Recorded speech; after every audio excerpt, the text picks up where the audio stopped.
Now, before we continue on with Series 3 and talking about units and the equal sign, I wanted to talk about something I mentioned in the previous update, which was what I was really going to cover in this series, until I came into the realization that, I had to talk about the equal sign in units before I could continue on with that information.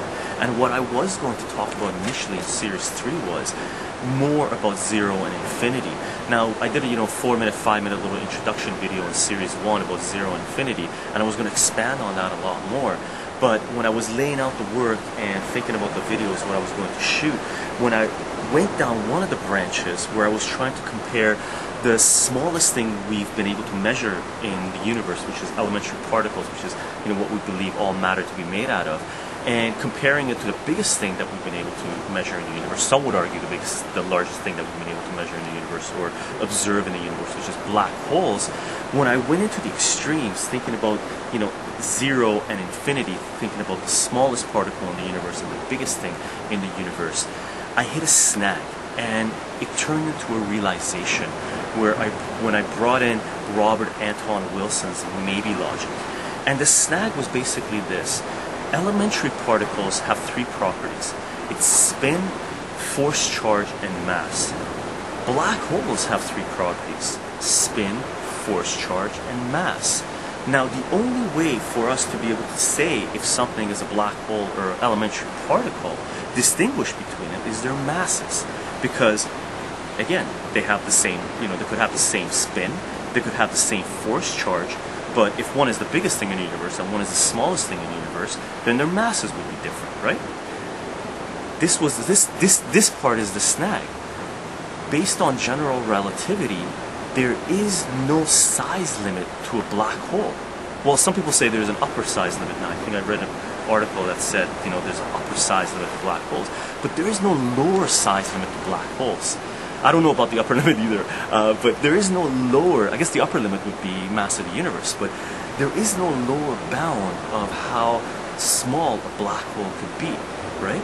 So if we take their properties and say elementary particles have 3 properties: spin, force, charge, and mass. Black holes have 3 properties: spin, force, charge, and mass. Then if we take a black hole, the largest thing in the universe, and reduce it to the same mass as the smallest thing in the universe, how are we to tell the difference between them? How are we to tell that one is an elementary particle and one is a black hole? And that's where I hit the snag, where I realized the equal sign is not an absolute. It's based on what it is that we're talking about, and that is units. So that's when I decided to make a series about the equal sign, and I came into the realization that literally the most important symbol in the language of mathematics is the equal sign. And one of the most important things we should always keep in mind is what it is that we're talking about, which is units. Now, what I'm going to do is I found a little outcrop here. Hopefully, it's got a lot of jags on it. It's it's not as flat as I like it, but let's lay out a visual on this so it makes more sense. And hopefully, this is sort of a teaser on what we're going to get into when we start talking about 0 and infinity, and some of the things that made me grasp what 0 and infinity really meant for us. And it's which is 0 and infinity. Basically, talking about them is huge, is brilliant, because no matter what philosophy you follow, no matter what religion you follow, no matter what religion you do not follow, no matter what you believe, everything and nothing, they mean something to you. The concepts are huge. It incorporates everything.